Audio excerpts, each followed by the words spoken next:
부동산 경매할 때 가장 겁나는 것 중 하나가 바로 이 유치권이잖아요. 근데 만약에 이 두려움을 오히려 기회로 바꿀 수 있다면 어떨까요? 이번 시간에는 경매 투자자들의 골칫거리, 이 허위 유치권의 실체를 파헤쳐보고 이걸 어떻게 역으로 활용할 수 있는지 그 방법을 알려드리겠습니다. 자, 한번 상상해 보실까요? 정말 치열한 경쟁을 뚫고 내가 꿈에 그리던 그 부동산을 딱 낙찰받았습니다.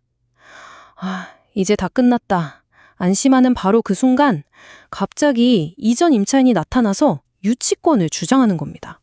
와, 이거 진짜 경매 투자자라면 생각만 해도 아찔한 상황이죠. 근데 이전 임차인이 인테리어 비용으로 무려 1억 원을 썼다는 거예요. 그리고 이 돈 주기 전까지는 절대 못 나간다고 버틴다면 어떻게 해야 할까요?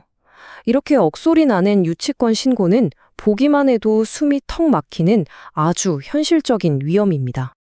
그래서 오늘 이 시간에는요, 먼저 허위 유치권이 뭔지부터 알아보고 진짜와 가짜를 가르는 핵심 기준을 살펴볼 겁니다. 그리고 유치권을 간파하는 5단계 분석법을 통해서 위험을 기회로 바꾸는 전문가의 시각, 그리고 마지막으로 최종 체크리스트까지 아주 명쾌하게 정리해 드릴게요.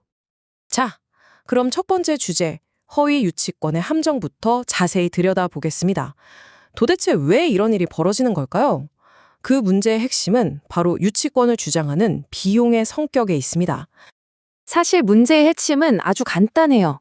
유치권을 주장하는 비용이 건물 자체의 가치를 높인 필수 비용이 아니라 그냥 자기 사업을 위한 선택 비용인 경우가 대부분이라는 거죠. 예를 들어서 카페를 하려고 설치한 아주 비싼 커피 머신.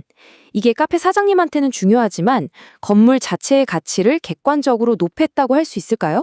아니죠. 바로 그런 비용을 가지고 건물 전체에 대한 권리를 주장하는 경우가 많다는 겁니다. 그렇다면 이 복잡해 보이는 유치권, 진짜랑 가짜를 어떻게 구분할 수 있을까요? 이 미스터리를 풀 수 있는 딱 하나의 핵심 법률 개념이 있습니다. 바로 결련성입니다. 말이 좀 어렵죠? 근데 진짜 별거 아니에요. 핵심은 딱 하나입니다. 그 돈이 정말로 건물 자체의 가치를 높이는데 직접적으로 쓰였는가? 이 질문에 아니요 라고 답할 수 있다면 그 유치권은 법적으로 성립할 수가 없어요. 이 결련성이라는 개념이 진짜와 가짜를 가르는 절대적인 기준인 거죠.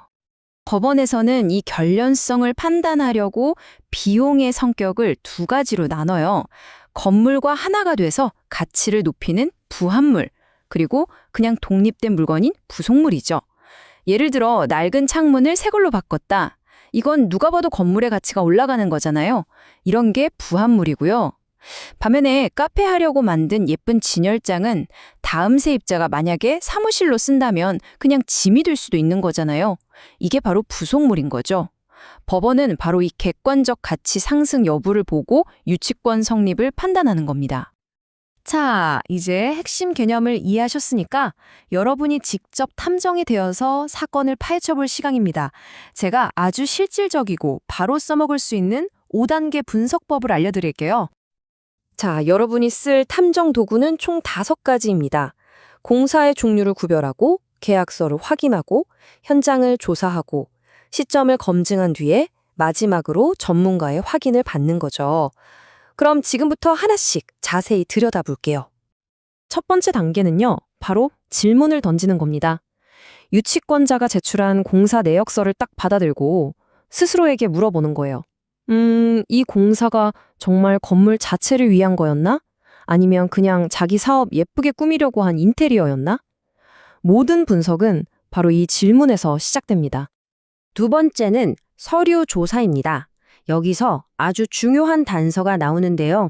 바로 최초의 임대차 계약서입니다.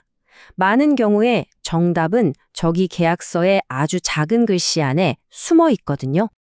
핵심은 바로 원상회복 의무 조항이에요. 대부분의 임대차 계약서에 이 문구가 들어있거든요. 근데 대법원은 이걸 임차인이 비용 청구 권리를 미리 포기한 걸로 봅니다. 이게 무슨 말이냐면요. 나갈 때 원래대로 해놓고 나갈게요 라고 약속한 순간 저는 비용 청구 안 할게요 라고 약속한 거나 마찬가지라는 거예요.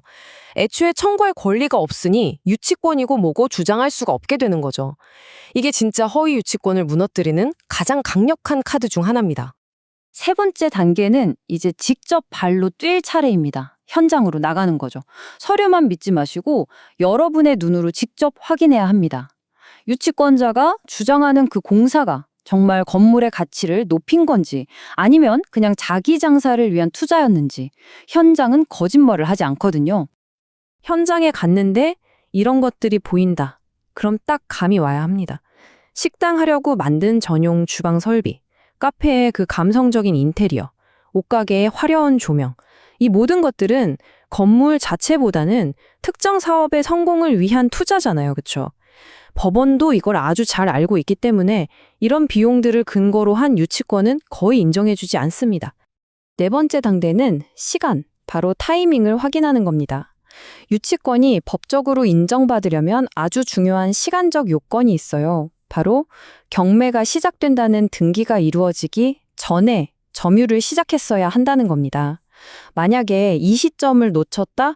그러면 그 유치권은 법적으로 아주 치명적인 약점을 갖게 되는 거죠.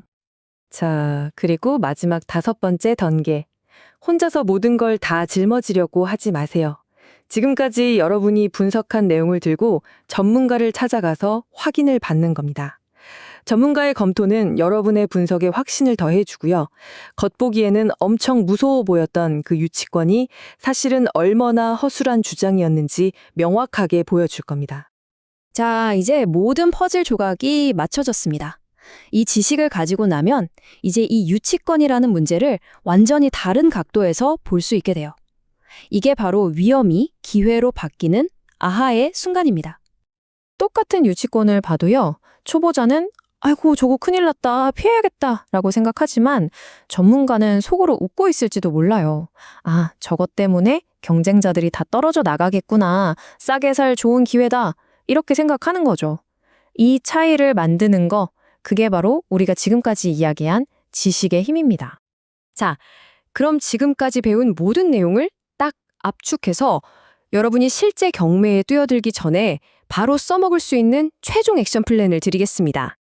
복잡하게 생각하실 거 없고요. 입찰 전에 딱 이 4가지만큼은 반드시 확인하십시오.